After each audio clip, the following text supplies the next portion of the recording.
ವೀಕ್ಷಕರೇ, ಎಸ್ಎಂ ಸುದ್ದಿಮಿತ್ರ ಚಾನೆಲ್ಗೆ ಸ್ವಾಗತ ಸುಸ್ವಾಗತ.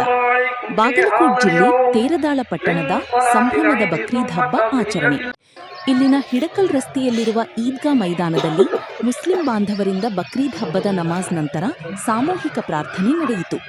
ಮೌಲಾನಾ ಸಲಾವುದ್ದೀನ್ ಘಾಜಿ ಮತ್ತು ಮೌಲಾನಾ ಮಂಜೂರ್ ನಾಡಿನಲ್ಲಿ ಸಮೃದ್ಧಿ, ಶಾಂತಿ, ಸೌಹಾರ್ದತೆ ನೆಲೆಸಲಿ ಪ್ರಾರ್ಥನೆ ಸಲ್ಲಿಸಿದರು.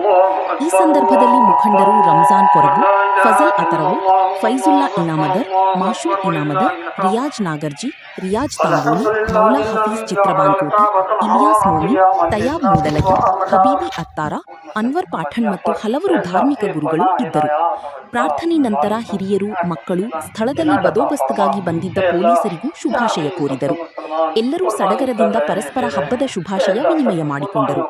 ವರದಿ ರಾಜು ನದಾಫ್.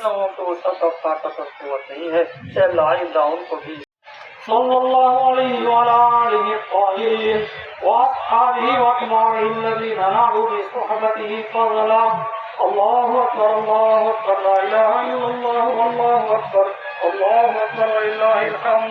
أمتي بأمتي أبو بكر الصديق رضي الله تعالى عنه وأشهدهم في أمر الله عمر بن الخطاب رضي الله تعالى عنه.